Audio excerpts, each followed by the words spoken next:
Ladies and gentlemen, welcome to this edition of VGU Talks. It's E3 2015 and let's talk games. So I've just watched the Bethesda conference and guys, you did a very good job. I really enjoyed the show, but there was just one or two little things I didn't quite enjoy as much as probably other people did. But it's time to have a look at my thoughts of the Bethesda Showcase. First things first, we kicked off the show with a big reveal of a game I've been hyped about ever since the initial tease a year ago, Doom. Doom is my favourite FPS franchise of all time. The fast-paced action, the big fat guns, the fact that you're on Mars, in hell, battling demons. It's all good and it's all insane amounts of fun with gratuitous amounts of violence. And I'm happy to say that's all back.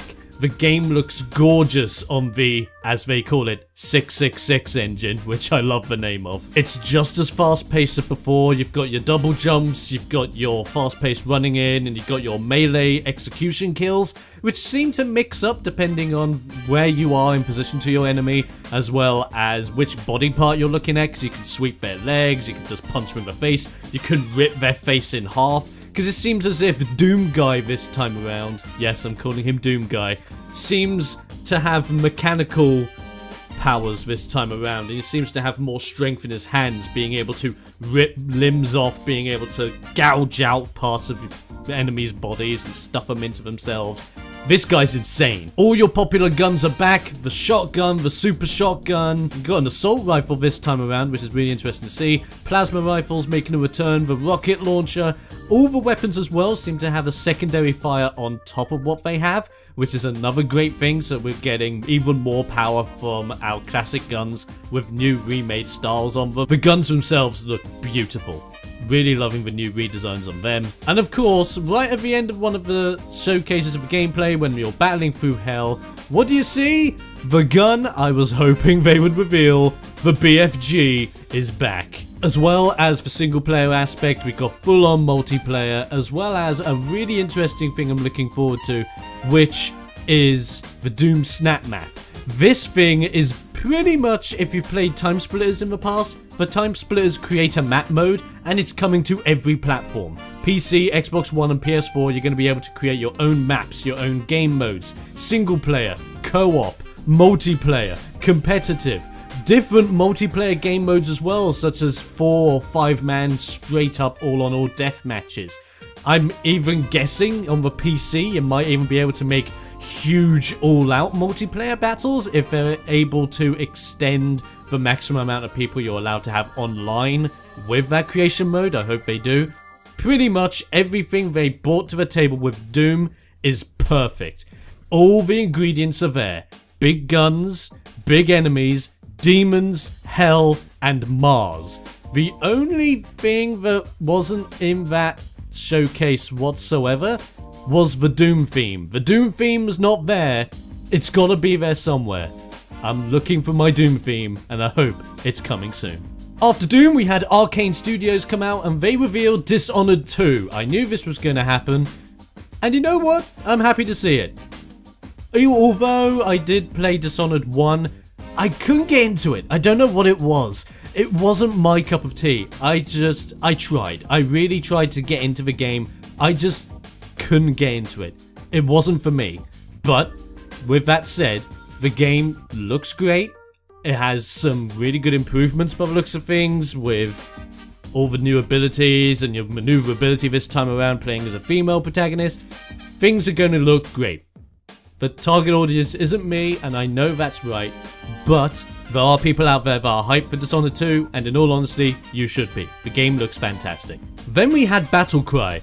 And this was when I thought to myself, okay, this is when I go to the bathroom and I'll come back after this is done, okay? Okay. Yeah, Battlecry did nothing for me. As much as I'm sure the Australian and New Zealand alpha launch has been successful, the game just wasn't sold to me whatsoever.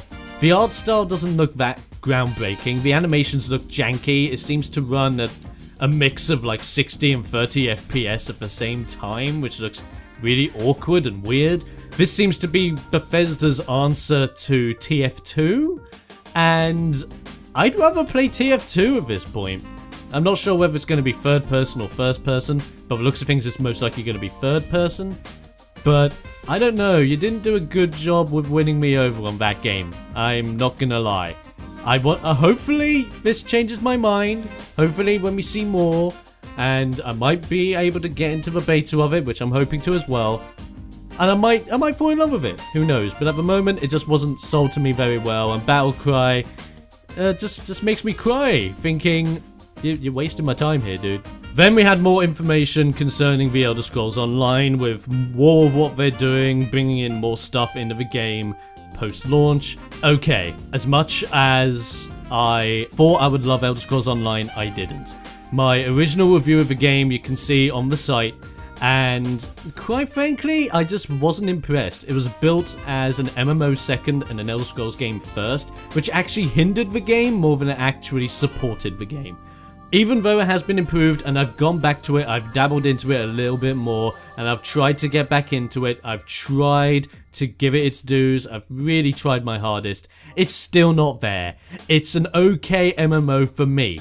For other people, I'm sure it's a really great MMO and they're really enjoying it, which I hope you guys are. It's just not me. I think it was just poorly executed, and I'm just hoping with the expansions coming out, they just improve off of what the game's able to bring to the table. Straight up.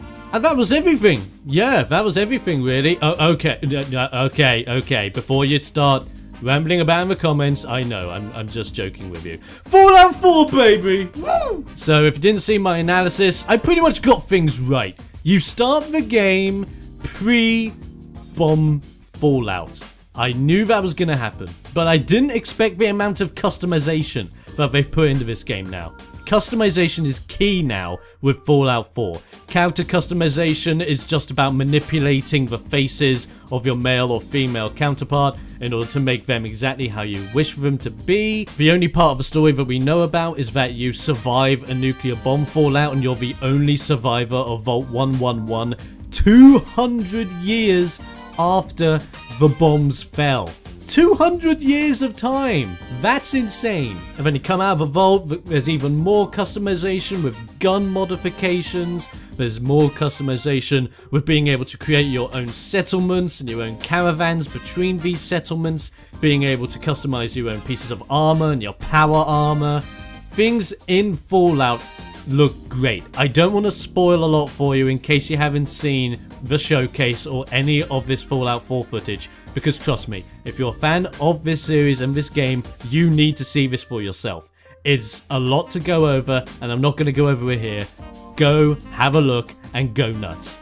I'm also happy to reveal that the Collector's Edition will have your very own Pip-Boy, which you can put your phone into, because an app will be coming out, which will be able to connect to your character in Fallout 4, and so you'll be able to walk around with your own Pip-Boy connected to your own character in the game, checking over your character's stats, inventory, and I'm hoping being able to listen to the in-game radio stations wherever you go. If they add that as a function, immediately I love the app. So ladies and gentlemen, that was the Bethesda Showcase in a nutshell. If you want to check it all out, you can. It's live on YouTube on Bethesda Softworks' own YouTube channel, and I heavily suggest you check the entire show out. It was a really good show, and I really want to thank Bethesda for putting it on. A great showcase, which I hope they repeat again. But ladies and gentlemen, now I leave it up to you. What did you think of a Bethesda Showcase? And did you like it? Did you not like it? What were your up points and your down points?